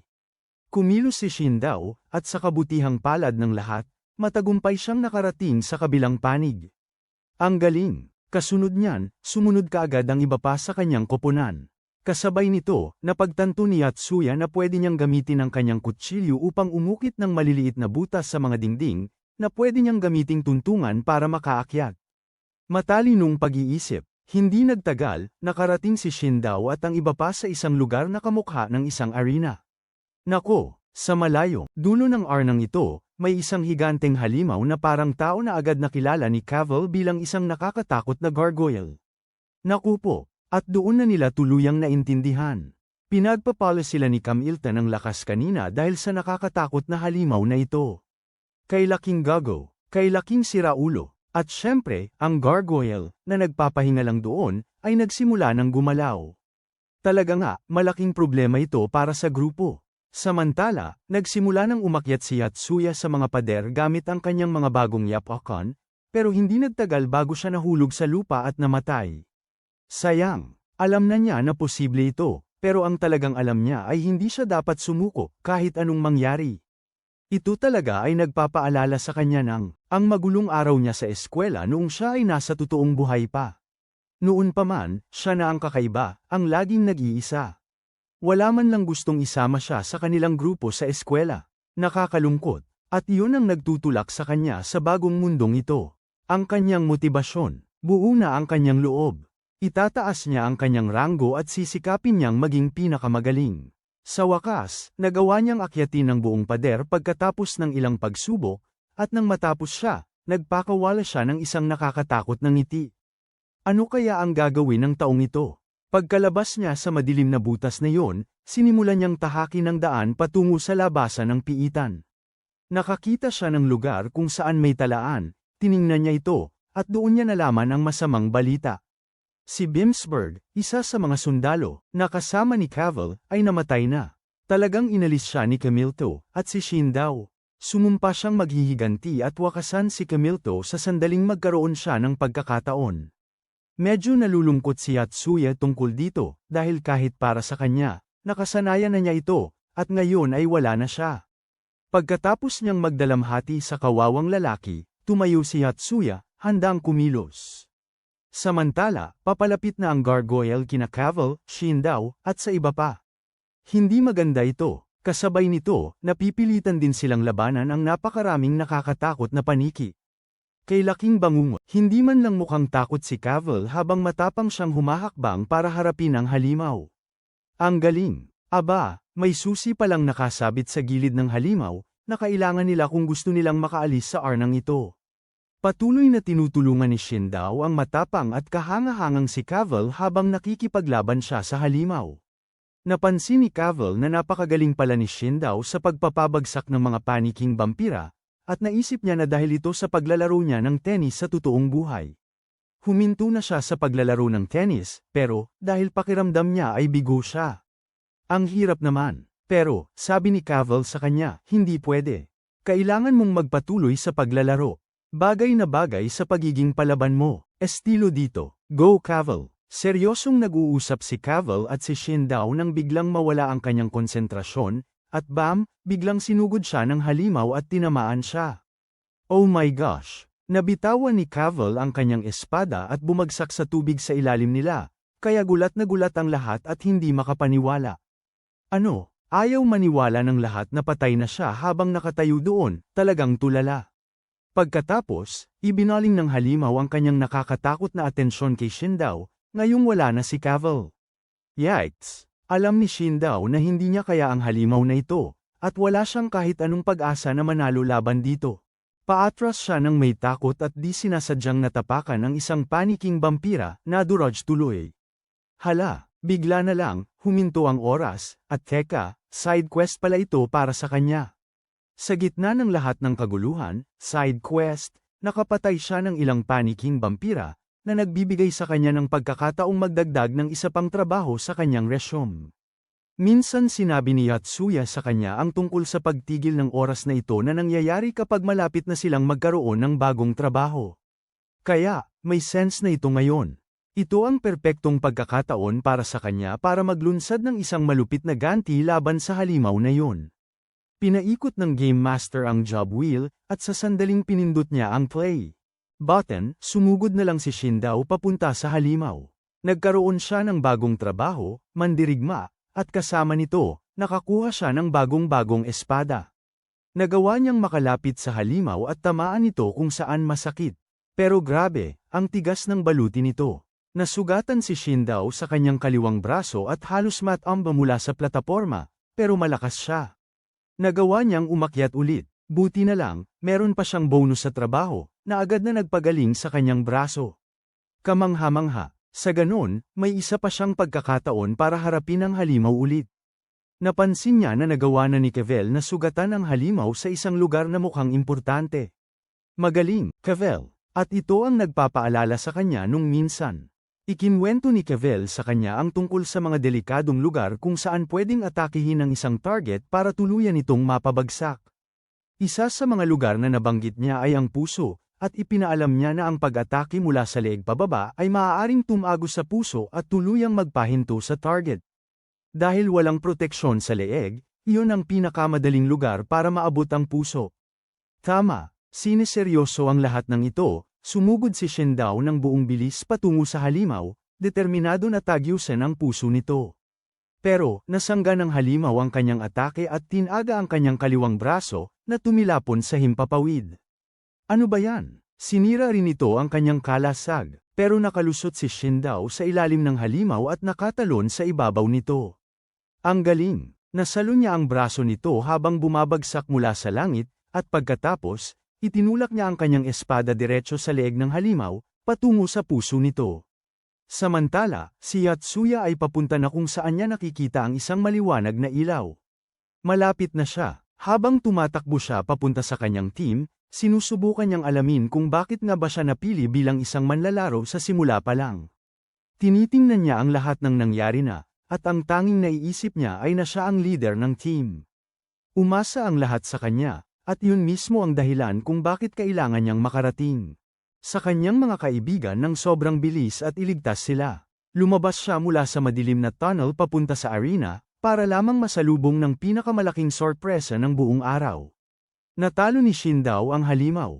Talaga, parang imposible yun sa normal na araw, ngunit bago pa man sila makapagdiwang, sinabi ng huling natitirang sundalo sa grupo kay Yatsuya na si Caval ay naghihingalo sa ilalim ng tubig. Hindi maganda, hindi nag-atubili si Yatsuya kahit isang segundo. Hinubad niya ang kanyang damit at tumalon diretso sa tubig. Sige, sige, sige. Nagulat na lang sina Shindao at ang dalawang babae, dahil itong walang hiyang ito ay madalas tumangging iligtas sila kapag nasa gipit silang kalagayan. Anong nangyayari? Lagi niyang inuuna ang misyon higit sa lahat, pero mukhang ibang-iba si Caval sa kanya. Sinisikap ni Yatsuya na maabot ang ilalim ng tubig, desperadong iligtas si Caval. Di nagtagal, nagising si Caval, at labis siyang natutuwa na buhay siya, pero ipinaalam sa kanya ng sundalong kasama niya na ginawa ni Yatsuya ang lahat para masiguro na mailigtas siya. Sinipsip niya ang mahika mula sa nakakatakot na pulang likido ng halimaw, para gamitin ang bawat patak nito upang pagalingin si Caval. Simula noon ay nawalan siya ng malay, dilat ang mga mata, na parang bangkay na 2 araw ng patay. Naku, ang mga sundalo, bumaba sa karwahe, at binigyan ni Caval si Yatsuya ng maliit na halik sa labi para magpasalamat. Nakita ito ni Shindao at ng iba pa, at parang tumutol sila, pero tinanong sila ni Caval kung may kasintahan si Yatsuya, at mabilis silang sumagot ng hindi. Sinabi ni Caval sa kanila, ang dahilan kung bakit siya ang pumili na pamunuan ng ekspedisyon ay dahil ang kanyang ama ay isang magiting na mandirigma. Pero sa totoo lang, gusto lang talaga niyang maghiwa-hiwa ng laman, at sa puntong ito, hindi ba para siyang nasisiraan ng ulo? Pagkatapos maayos ang lahat, napagtanto ng grupo na mayroon na lang silang 7 araw at ilang oras na natitira. Di nagtagal, nagising si Yatsuya, ipinapaliwanag sa grupo kung paano sila nagkakamali. Mali ang pagkakakuha nila sa mga ipinagagawa. May posibilidad na ang mga bilanggo ay hindi ang mga bagay na dapat nilang ihatid, dahil hindi ito malinaw. Maaaring may iba pang mga bagay na kailangan talaga nilang ihatid. Para masigurado na hindi sila lubusang nagkakamali, iminungkahi ni Yatsuya na maghiwalay sila, pero para sa ilan sa grupo ay parang mensahe ito ng paghihiwalay. Pagkatapos ay maingat na ipinaliwanag ni Yatsuya sa kanila kung ano ang ibig niyang sabihin sa paghihiwalay. Ang gusto niya ay maghiwalay sila sa 2 grupo. Ang isang grupo ay hahabol sa mga sundalong joke, habang ang kabilang grupo ay susubukang hanapin ang iba pang karwahe na may dalang mga bagay na patungo sa Reito Dorbo. Sa ganito, maaari nilang subukang tapusin ang misyon kahit ano paman. Agad-agad, nagpresenta na si Caval na mapasama sa grupo na susubaybay sa mga sundalong joke dahil nag-aalab siya sa paghihiganti. Ang unang grupo ay binubuo ng huling sundalo, si Makua, si Hakozaki, at si Shindao. Ang grupo B naman ay sina Yatsuya, Caval, at ang babaeng nakasalamin, si Yuka. Gaya ng inaasahan, ayaw ni Yuka na kasama siya sa grupo ni Yatsuya, dahil sila ang susubaybay sa mga sundalong joke. Ito ang ipinagkatiwala sa Grupo B dahil mayroon silang 2 malakas na tao sa kanilang grupo. Nakaupo ang Grupo B para magkaroon ng pagpupulong tungkol sa kanilang misyon. Naalala ni Caval na nagpadala si Camilto ng mensahe gamit ang isang manok na tagadala ng mensahe. Habang nagpapatuloy ang pagpupulong, biglang nagpakita si Yatsuya ng kanyang bagong gawang nakakainis na masamang mukha. Mukhang may binabalak siyang masama. Di nagtagal, natunto ni Yatsuya at ng kanyang grupo ang mga sundalong joke. Nalaman nila na ligtas pa rin ang mga bihag, na nagtulak sa kanila na mag-isip ng susunod nilang plano. Nang gabing yun, sinubukan ni Yuka na kausapin si Yatsuya tungkol sa nangyaring halik sa mundo ng laro. Sinusubukan niyang gamitin ang pag-uusap na ito para malaman kung gising ba ang lalaki nang bigyan siya ni Caval ng maliit na halik sa labi. Napagpasyahan niya mula sa sagot, na nakuha niya mula sa lalaking mahimbing na natutulog, talagang tulog na tulog. Di nagtagal, nakita si Camilto na nakikipag-usap sa kanyang mga tauhan tungkol sa bilang ng mga araw na natitira sa kanilang paglalakbay. Sabik na siyang makarating sa kanilang patutunguhan at parusahan ang mga bihag. Ang lalaking yun ay nasa kalagitnaan nito nang biglang sumulpot si Yatsuya. Agad na naghanda si Camilto at ang kanyang mga tauhan. Ngunit sinabi ni Yatsuya na hindi na kailangan dahil naroon siya upang makipag-usap. Bukod pa rito, wala silang laban sa kanya dahil kahit na mapatay nila siya, muling mabubuhay siya sa loob ng 40 segundo. Nagpasya si Camilto na pakinggan ang sasabihin ng maingay at nakakainis na bayani. Sinabi ni Yatsuya sa kanila na siya at si Yuka lamang ang buhay dahil patay na ang iba. Lumabas si Yuka mula sa pinagtataguan niya at sinabi sa mga sundalo na nagbalik loob na si Yatsuya at naniniwala na ngayon sa Art Eros. Sinang-ayunan siya ng lalaki, nagbabantang gamitin ang kanyang immortalidad upang ipalaganap ang mga turo ng relihiyon. Sinabi niya sa kanila na makikipagkasundo siya sa kanila upang palayain ang mga bilanggo. Aalis siya at babalik kinabukasan para sa kanilang mga sagot. Pagkaalis ni Yatsuya at Yuka, nagsimulang pag-usapan ng mga sundalo ang kanilang susunod na plano. Bigla nilang napagtanto na sina Yatsuya at Yuka na lamang ang mga natitirang bayani. Nagbigay ito sa kanila ng ideya na kailangan lang nilang hulihin ang mga bayani at ikulong sila habang buhay. Sa sandaling yun, dumating si Yuka at sinabi niya sa mga sundalo na palihim siyang nakipagkita sa kanila para tuluyan niyang ipahamak si Yatsuya. Hindi talaga sila magkasundo ng nakakainis na idiot. Kaya wala siyang pakialam kung anuman ang mangyari sa kanya. Gusto niyang dalhin sila kung saan natutulog si Yatsuya para mahuli nila ito. Nagpasya silang sumunod sa kanya, pero iniwan ni Camilto ang isang tao sa tabi ng karwahe para siguraduhing hindi makatakas ang mga bihag. Dinala sila ni Yuka ng kaunti, at sa sandaling sinabi niya na malapit na sila sa kinaroroonan ng bayani, bigla nila siyang sinaksak sa likod. Nagpalinggo-linggo sila pero walang palatandaan ng bayani. At dahil dito, tinalian nila ang babae at kinaladkad pabalik. Inalis nila ang lahat ng Aster Isko at panipi kasama nito. Bumalik sila sa kinaroroonan ng karwahe at nakita si Yatsuya na tinatapos ang mga bilanggo. Tumawa sina Yuka at Yatsuya sa kanila, sinasabing sila ay nilinlang. Sinasabi nila na bumalik sila upang maghayganti sa mga sundalo. Nang sa tingin nila ay tapos na ang mga bilanggo, sinindihan ni Yatsuya ang karwahe, at ito ang nagdulot sa mga kabayo na tumakbo palayo. Sinubukan ng mga sundalo na hulihin si Yuka, ngunit ginamit niya ang kanyang talino upang makatakas sa kanila. Nagkita sina Yatsuya at Yuka, at tumakas sila mula sa lugar bago sila mahuli ng mga sundalo. Lumalabas na hindi patay ang mga bilanggo. Pumunta si Yatsuya sa karwahe nang ilihis ni Yuka ang atensyon ni Camilto. Pinatumba niya, palabas ang huling sundalo at sinagip ang mga bilanggo. Pagkatapos ay naglagay siya ng ilang damit sa lupa para magmukhang tunay na tao. Hinahabol ni Camilto at ng iba pang sundalo si Yatsuya sa pamamagitan ng paglalakad dahil alam nilang automatikong mabibigo ang kanilang misyon kapag hindi na ibigay ang mga bilanggo pagdating nila sa Ratidorbo. Sa kabilang banda, hindi pa nakakasalubong ni Shindao at ng kanyang grupo ang anumang karwahe na tila papunta sa Ratidorbo. 4 na araw na lang ang natitira sa kanilang misyon, at umaasa silang matatapos nila ito bago matapos ang oras. Nagawa ni Yatsuya at Yuka na itago ang mga bilanggo sa isang kuweba para panatilihin silang ligtas. Hindi akalain ni Yuka na magtatagumpay ang plano. Lumabas na si Yatsuya pala ang nagplano ng lahat para lituhin ang mga sundalo. Pagkatapos ng buong plano, mukhang may isa pang bagay na kailangang asikasuhin ni Cavil. Ito ay isang bagay na kailangan niyang gawin para maiwasan ang pagsiklab ng digmaan. Nagdududa si Yuka sa buong bagay na ito dahil hindi niya iniisip na sulit na wakasan ang buhay ng isang tao para lang maiwasan ang digmaan. Walang gaanong iniisip si Yatsuya tungkol dito dahil naniniwala siyang lahat ng nangyayari ay sa loob ng laro at walang totoo. Pinapaalala ni Yatsuya kay Yuka na nakataya ang buhay niya, kaya wala siyang panahon para maawa sa mga karakter sa laro. Ito ay isang eksena kung saan nakatayo si Camilto sa harap ng hari habang nagbibigay siya ng mga tagubilin sa kanya at sa iba pang mga sundalo. Kung iisipin, sumusunod lang si Camilto sa utos gaya ng nararapat sa isang ordinaryong sundalo, ngunit hindi maganda ang kalagayan niya. Hindi niya natugunan ang inaasahan ng hari, at ngayon ay naghihintay na lang siya sa parusa mula sa hari. Tinatalakay niya kung ano ang kanilang magiging parusa kasama ang kanyang kasamahan nang biglang lumitaw si Cavil. Pinatay ng seryosong babae ang kasamahan ni Camilto at sinabi sa kanya na siya ang magpaparusa sa kanya.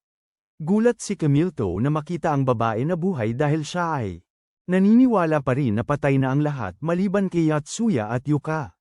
Binibigyan siya ni Cavil ng pagkakataong ipagtanggol ang sarili. Sinasabi niya na kunin niya ang kanyang espada at lumaban, at ginawa ito ni Camilto, ngunit hindi niya kaya ang babaeng malahalimaw. Pinabagsak siya ni Cavil at pinugutan ng ulo. Kalaunan, nalaman ng hari ng Dayak ang pagkamatay ni Camilto at ng kanyang grupo. Alam niyang ang mga bayani ang may sala, at inutusan niya ang isa sa kanyang mga tauhan na magsimulang magsaliksik ng mga paraan para wakasan ang mga bayani. Kasabay nito, napagtanto ni Yatsuya at ng kanyang grupo na nagpadala si Kamilto ng sulat bago siya namatay, kaya't nagtataka sila kung nagtagumpay ba o hindi ang misyon. Sa kabilang banda, sinisikap pa rin ni Shindao at ng kanyang grupo na hanapin ang kargamentong patungo sa Radedorbo. Naghalughog na sila ng naghalughog, pero mukhang hindi masyadong maganda ang resulta. Hindi sila basta-basta makakapunta sa Radedorbo nang walang dalang kahit anong paninda dahil pagtatawanan lang sila ng ibang grupo.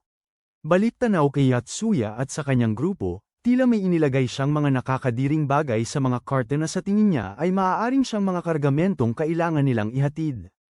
Nagtataka si Yuka kung okay lang ba ang pag-iisip ng lalaki dahil parang nagiging kakaiba ang kinikilos nito nitong mga nakaraang araw. Matapos maayos ang pakete, sumakay si Yatsuya at ang kanyang grupo sa karawahe at nagsimulang magtungo sa kanilang destinasyon. Ang bata, si Bal-ili ay gising na ngayon at nakilala na niya si Yatsuya. Habang naglalakbay sila patungo sa Radedorbo, abala si Yuka sa pag-iisip tungkol sa posibilidad na may gusto si Kaval kay Yatsuya. Nang huminto ang grupo, lumapit si Kaval kay Yatsuya na parang may gusto siyang sabihin, pero agad siyang umurong nang mapagtanto niyang hindi sila nag-iisa. Nakita ito ni Yuka at agad niyang naisip na sinusubukang umamin si Kaval sa kawawang lalaki. Pagkatapos, binago ni Kaval ang usapan sa ibang bagay, sinasabi kay Yatsuya kung gaano pa sila katagal bago makarating sa kanilang destinasyon. Parang malungkot si Kaval, siguro dahil kailangan na nilang maghiwalay ni Yatsuya pagdating sa kanilang destinasyon, at ibig sabihin, tapos na ang kanilang misyon. Pero, nagpapatuloy ang paglalakbay, at nagpasya si Yuka na magiging tagapamagitan siya. Alam niyang patay na patay si Kaval kay Yatsuya, pero kailangan lang ni Kaval ng paraan para maamin ang kanyang nararamdaman. Sabi ni Yuka, ako nang bahala, hilig ko yan sa totoong buhay, kaya gagamitin niya ang kanyang galing dito mismo sa mundo ng laro, kaya nagpatuloy sila sa paglalakbay, at iminungkahi ni Yuka na magpahinga sina Kaval at Yatsuya sa loob ng karwahe. Iniisip niya, bingo, perpektong pagkakataon, pero naku po, nawala siya sa sarili nang makita niya silang dalawa. Natutulog lang, parang, imbes na maglambingan, nag-iidlip sila. Tung dalawang ulong bato na to ay buong gabing gising, kaya wala silang dahilan para matulog. Kaya, planong numero 1, sablay, pero hindi sumusuko si Yuka, gumawa siya ng ibang ideya. Pagpraktisin sina Kaval at Yatsuya ng espada. Umaasang maglalambingan sila, pero hulaan mo, palpak na naman. Si Yuka pa ang napalo ng espada. Ang apat niyang mata ay literal na nagngangalit sa galit at pagkadismaya, at agad-agad niyang tinawag si Yatsuya na napakalaking tampalasan dahil palagi na lang niyang sinisira ang mga henyong plano niya.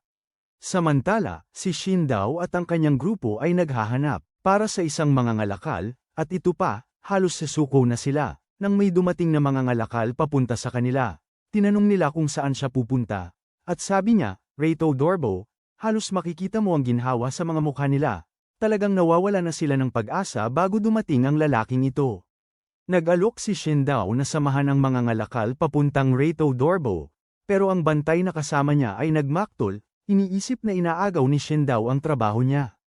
Walang problema kay Shindao, pero madali niya itong pinatahimik at inilagay sa lugar niya. Kaya opisyal na silang magsasama sa mga ngalakal. Pagkatapos, noong tulog na ang lahat, palihim na pumunta si Kaval kay Yatsuya, mayroon siyang may gustong sabihin, at pulang-pula na ang kanyang mukha. Lahat kami ay nag-iisip na, Diyos ko, mangyayari na, ang pagtatapat, pero hindi pala, ang sinabi lang niya sa kanya ay salamat. Nagpapasalamat siya sa kanya dahil tinulungan siyang makaganti para sa kanyang kaibigang pumanaw, at sinabi niya na makakatulog na rin siya ng mahimbing dahil dito. Pagkatapos ay humiga na lang siya ulit at nakatulog. Si Yuka, na hindi naman talaga natutulog, halos kagatin ang kanyang braso sa pagkabigo. Hindi niya makapaniwala na nakuha na ni Kaval na masolo siya at ang sinabi lang niya ay, salamat. Kinabukasan, si Shindao at ang kanyang grupo ay umalis na papuntang Radedorbo. Lumalabas na may 3 planong reserba si Yatsuya na handa na. Mayroon silang 3 magkakaibang kargamento, ibig sabihin isa doon ang tama. Mga dapat ihatid. Una, 3 preso. Dinala nila siya sa simbahan, pero wala pa rin, hindi pa rin tapos ang misyon. Pangalawang karga, mga personal na gamit galing sa mga patay na sundalo na ibinebenta nila. Wala pa rin, hindi pa rin tapos ang misyon.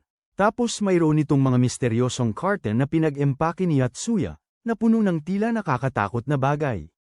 Papunta pa lang sina Shindao at ang kanyang grupo nang biglang, tapos na ang misyon. Lumalabas na ang mga carton na iyon ay naglalaman ng mga pinutol na ulo ni Camilto at ng kanyang mga tauhan. Oo, yun pala ang mga bagay na kailangan nilang ihatid. Ang pinaka nakakatakot at hindi inaasahang karga ang siyang mahalaga.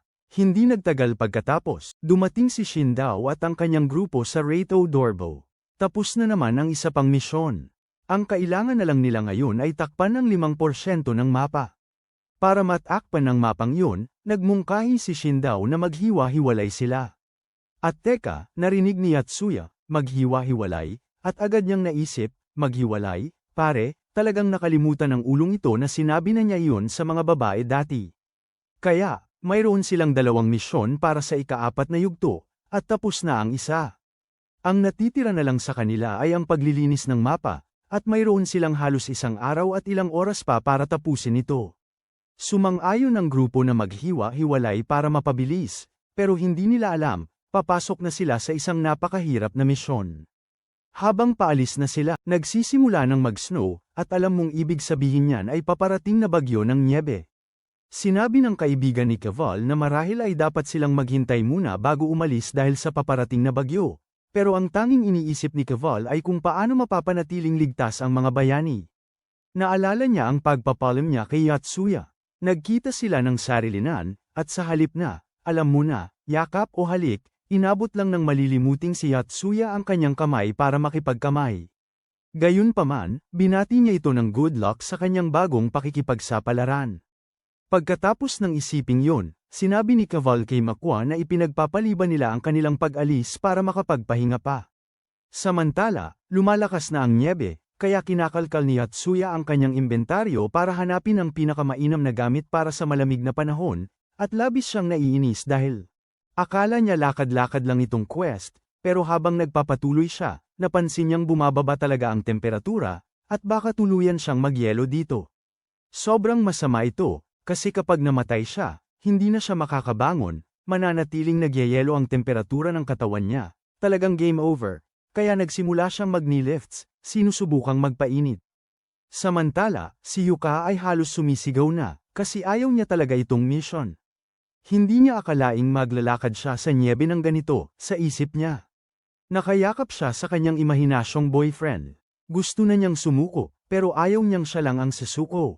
Nagpapahinga. Sa kabilang banda, si Hakozaki naman, iniisip niya ang unang araw niya dito, at kung gaano kasaya si Shindao noong araw na yun. Sobrang galing nilang dalawa pagdating sa pagtapos ng mga misyon.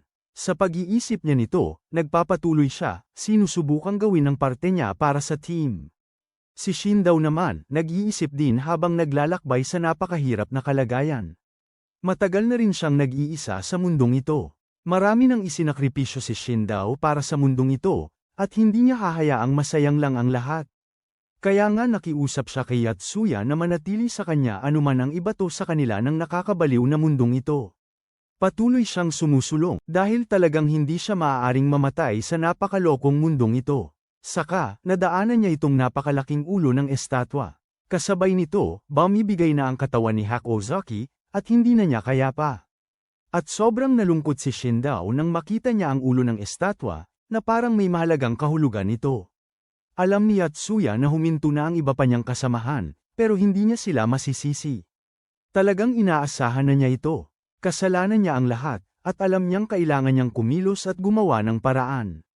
Mayroon pa silang 10 kilometro na kailangang tapusin sa loob ng kulang sa 6 na oras, at alam ni Yatsuya na hindi ito oras para maglaro. Nagsisimula nang sumakit ang mga tuhod niya dahil sa mga ginawa niyang pagtaas kanina, pero hindi siya susuko. Hindi, pipilitin niyang lampasan ang kanyang mga limitasyon, kahit anuman ang mangyari. Medyo maayos ang takbo ng mga bagay para kay Yatsuya, hanggang sa biglang, gamulo ang lahat. Mula sa kung saan, biglang sumulpot ang isang yeti sa mismong harap niya, bago pa man niya maproseso ang nangyayari. Umaatake ang yeti, kaya biglang tumaas ang kanyang adrenaline. Iniwasan niya ang susunod na atake at binunot ang kanyang kutsilyo. Gamulong siya sa ilalim ng Yeti at sinugatan ang ibabang bahagi ng katawan nito. Hindi siya makapaniwala na nakikipaglaban siya sa isang halimaw na puting nyebe ngayon gayong nagmamadali siya para sa isang pagsubok sa kaligtasan. Hindi pwedeng tumakbo, kailangan niyang harapin ang halimaw na ito. Tinitigan ni Yatsuya ang halimaw at saka sumugod. Gamit ang isang kaldero bilang panangga, natuklasan niya agad ang kahinaan ng Yeti at inasar ito, kaya sumugod ito sa kanya nang walang pakundangan. Pagkatapos, dumilim ang screen, at nang bumalik ang ilaw, bumawi si Yatsuya, bigla siyang lumakas para pabagsakin ang isang Yeti na kasing laki ng tore. Pagkatapos niyang talunin ang halimaw, hulaan mo kung ano. May lumabas na mga inakay ng Yeti mula sa isang kuweba malapit. Halos makonsensya si Yatsuya, pero agad niya itong binaliwala. Lahat ng ginawa niya ay para sa kaligtasan niya at ng kanyang grupo, at hindi niya problema ang alagaan ang mga inakay ng Yeti. Kaya umalis na lang siya para ipagpatuloy ang misyon.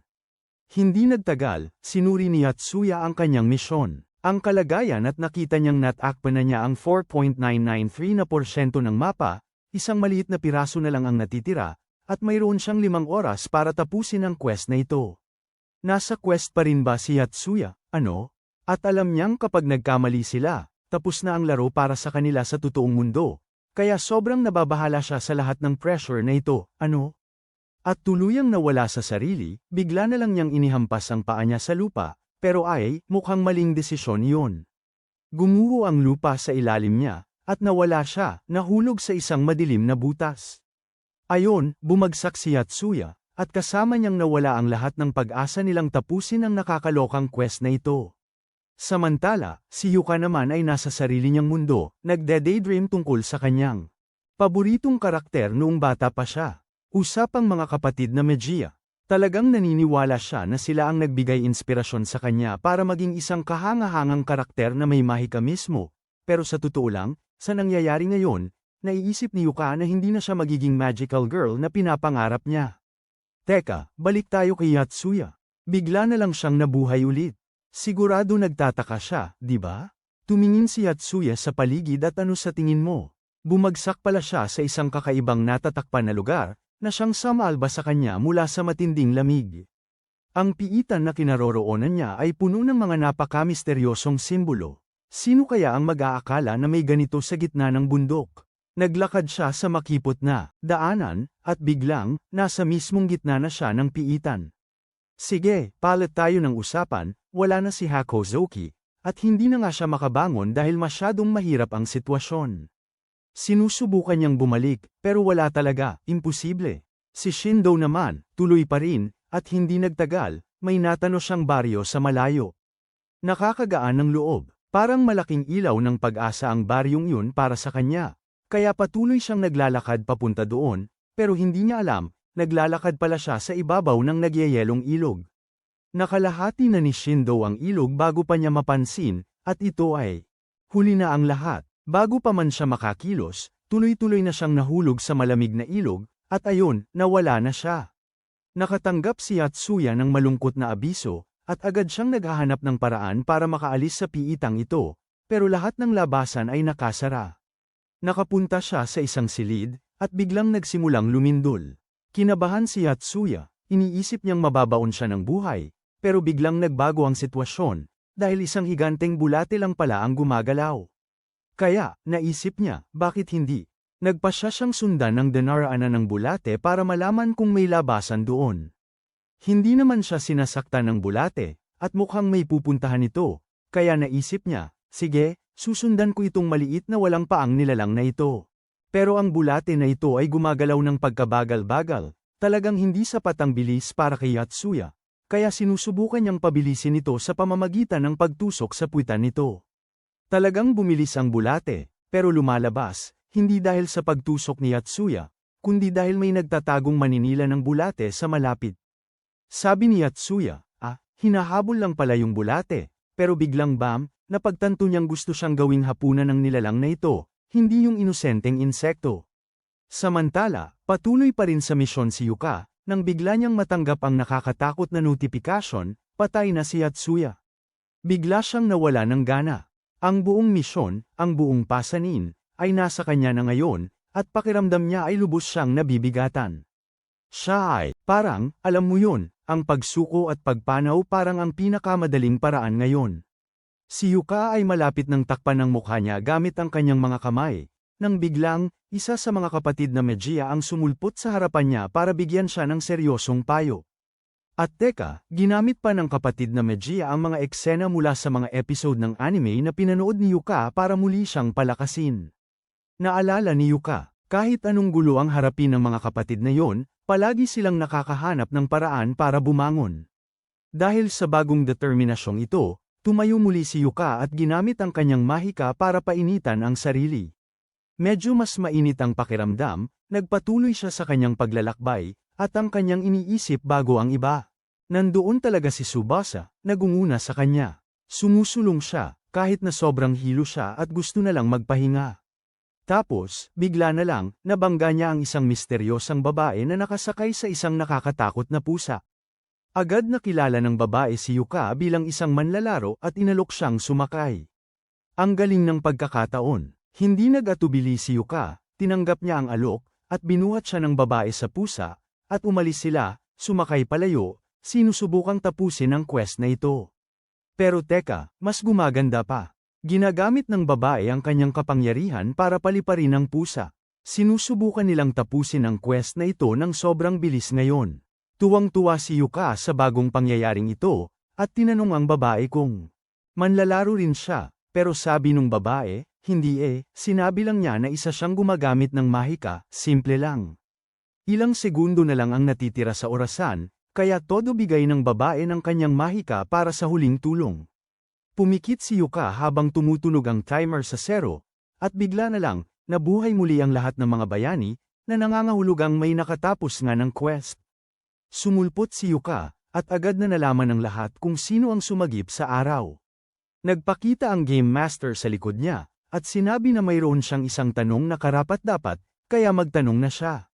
Nag-iisip ng mabuti si Yuka, dahil alam niyang ito ang nag-iisang pagkakataon niya para magtanong ng isang bagay na napakahalaga. Gusto niyang magtanong tungkol doon sa misteryosong gumagamit ng mahika, pero gusto rin niyang ayaw sumable sa nag-iisang tanong niya. Kaya, sa wakas, tinanong ni Yuka ang Game Master kung sila ba ay nasa isang uri ng virtual world, pero nagpakawala ng bomba ang Game Master. Hindi raw, nasa parallel world sila, at biglang nag-click ang lahat para kay Yatsuya, kasi gets na gets niya kung paano gumagana ang mga parallel world, syempre. Lumalabas na, bawat isang desisyon na ginagawa nila dito ay may epekto sa kanilang parallel world. Ang paliwanag na nabuo nila ay ang mundong ito ay humiwalay mula sa kanila, mga 4.6 bilyong taon na ang nakalipas, at mukhang may isang lahi na katulad ng mga tao noon. Gustong malaman pa ni Yatsuya, pero sayang ang kanilang tanong. Ubus na ang allowance. At heto ang nakakaloka, sila pala yung mga virtual na nilalang sa mundong ito, kaya ang lahat sa paligid nila ay totoong-totoo. Biglang tumama kay Yatsuya ang mapait na katotohanan. Napagtanto niya na pumatay siya ng mga tao, akala niya hindi sila totoo. Nako, grabe ang guilt na mararamdaman ng kawawang ito, at lahat ng mabibigat na damdamin na bumabayo sa kanyang konsensya. Bumalik na si Yatsuya sa tunay na mundo, at grabe, ang gulo-gulo na ng isip niya sa lahat ng nangyari. Parang, literal na pumatay siya ng isang tao, at ngayon pinuproblema niya na hindi lang basta character sa video game yun, kundi totoong tao. Dude, parati na siyang ganyan, mga tao? Ay, hindi ako interesado, pero pagkatapos niyang gawin yun, sira na siya. Parang gumuguho ang buong mundo niya, at basta na lang siyang nahuhulog ng walang parachute. Okay, so sinusubukan ng buhay na bumalik sa normal, at buong grupo ay balik sa eskwela. Si Shindo, dahil mapagmasid, tinanong niya si Hack Ozaki kung nakausap na niya si Yatsuya simula nang mangyari ang lahat, pero sabi niya, wala, ni isang salita. Maya-maya, nalaman nila kay Yuka na basta na lang sinunog ni Yatsuya yung isa sa mga sundalong deok, parang tinusta niya. At simula nang bumalik sila, sobrang tahimik ni Yatsuya, lutang na lutang. Sa sports, ginagawa lang niya yung gusto niya. Nakayuko, hindi talaga nakikipag-usap. Naiintindihan ni Shindo, alam niyang may pinagdadaanan yung tao, pero seryoso, wala man lang isa sa tatlong to ang sumubok kausapin siya. Kaya si Yatsuya, nagpapalamig lang, pauwi galing eskwela, biglang, bam, may natanggap siyang email. Hulaan mo kung sino. Ang Game Master. Siyempre, alam niyang hindi niya pwedeng basta balewalain ito, kaya binuksan niya. At anong laman ng email? Tinatanong siya ng Game Master kung ano ba talaga ang nararamdaman niya. Ngayong, alam mo na, may buhay siyang kinitil, hindi matanggap ni Yatsuya. Basta na lang niyang pinindot ang delete button at nagdabog pa uwi, galit na galit. Nag-iisip pa rin siya tungkol sa mga pinili niya, di ba? Paulit-ulit sa isip niya ang lahat. Tapos, biglang, itong maliit na, biglang sumulpot ang babae sa harap niya. Sabi niya, sino ka ba? At teka, siya pala ang Game Master. Hindi siya nagbibiro, pinipilit niyang sagutin niya ang tanong niya. Pinag-isipan ni Yatsuya at inamin na malaking pagkakamali ang pagpatay sa lalaking iyon. Sabi niya, kung alam ko lang na totoo pala ito at hindi lang isang laro, hindi ko sana ginawa iyon. Sabi ng Game Master, okay, tanggap ko ang sagot mo. Tapos, bigla siyang nagbitiw ng nakakagulat na balita. Oras na para makilala ang bagong kasama mo. Inabutan pa siya ng sombrero, na mas lalong nagpagulo at nagpakuryoso kay Yatsuya. Kaya biglang dinala ng Game Master si Yatsuya sa restoran na ito. Nakita nila ang isang lalaki na nagpapalamig sa sulok. Ipinaliwanag ng GM na dati raw nagbebenta ng droga ang lalaking ito, pero nagbago na siya ng buhay. Pero heto ang nakakaloka, malapit nang dumating ang bagong player at ang misyon nila. Alisin ang nag-isang dealer na ito. Lumalabas na ginulangan ng todo ang bagong player para isipin na makakalaya siya sa pagpatay. Walang problema. Ang pangalan ng bagong player na ito ay Toray Kita at gagawa na siya ng kanyang aksyon sa loob ng mga 10 segundo. Mas kaunti pa dyan ang oras ni Yatsuya para pigilan siya. At sorpresa, kasama rin sa buong gulong ito ang kapatid ni Kida, si Shuji. Habang mangyayari na ang mga bagay, pababa, dalawang nakamaskarang mga tauhan ang biglang sumulpot sa restaurant. May mga batuta sila, pero mabilis mag-isip si Yatsuya. Dinapa niya sila gamit ang kanyang mga binti, kaya't nagkalat sila. Sumugod siya, talagang nakikipaglaban sa mga lalaking ito, sinusubukang pigilan sila na saktan ang target nila. Nagawa niya ito, binigyan ang target ng pagkakataong tumakas. Nang malinis na ang lugar, bumaling si Yatsuya kay Kida at sinabi sa kanya ng diretso, hindi kita hahayaang maging kriminal. Gulat pa rin si Kida, sinusubukang intindihin ang lahat. Nang pumasok ang tunay na utak, ang taong nagpadala kay Kida, sa restaurant. Sobrang galit siya dahil sinira ni Yatsuya ang buong plano niya. Binunot niya ang baril kay Yatsuya, pero hulaan mo. Bumulusok ang Game Master at binigay kay Yatsuya ang kanyang espesyal na glove mula sa ibang mundo. Sa napakaastig na magic glove na ito, sumugod si Yatsuya sa pinuno ng mga kriminal at pinabagsak ito. Talagang napakalakas. Ilang minuto lang, umalingaw-ngaw na ang mga sirena at dumating ang mga pulis. Sabi ni Yatsuya kay Keita, kunin mo ang kapatid mo at umalis na kayo dito.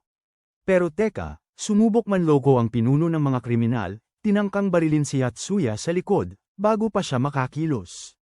Si Kida, buong tapang na hamarang, pinigilan ng lalaki, at binigyan ito ng malakas na sipa sa mukha, na nagpatamba rito.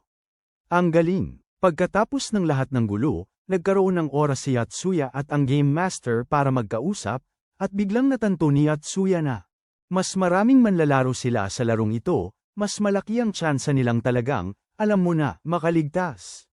Gaya na lang noong iligtas ni Yuka ang buhay nila sa huling misyon.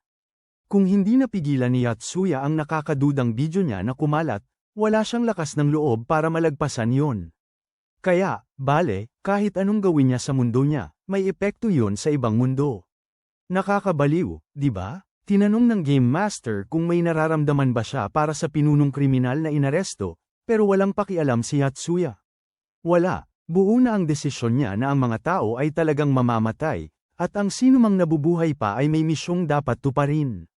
Grabe ang pananaw niya. Di nagtagal, narinig ng buong grupo ang tungkol sa bigong pag-atake at ang pagkakulong ng malaking boss. Hindi lubos na sumasang-ayon ng Game Master sa pilosopiya ni Yatsuya na ako ang tama, pero basta wala kay Yatsuya ang sinasabi ng Game Master. Lubos siyang naniniwala na nasa kanya ang lahat ng kapangyarihang magdesisyon, na otomatikong nagpapamali sa lahat at nagpapatama sa kanya. Nakikita niya ang sarili niya bilang isang bata lang, na lumalaban para sa katarungang pinaniniwalaan niya, pahayag ni Atsuya. At diyan nagtatapos ang Season 1. Salamat sa pananatili ninyo hanggang sa dulo ng video. Kung nagustuhan ninyo ang recap na ito, huwag kalimutang pindutin ang like button. At mag-subscribe para hindi kayo mahuli sa mas marami pang magagandang content na katulad nito. Seryoso, mag-iwan kayo ng komento sa ibaba at ipaalam sa amin kung anong anime ang gusto nyong i-recap namin para sa inyong panunood. Cheers sa lahat, at magkaroon kayo ng magandang araw.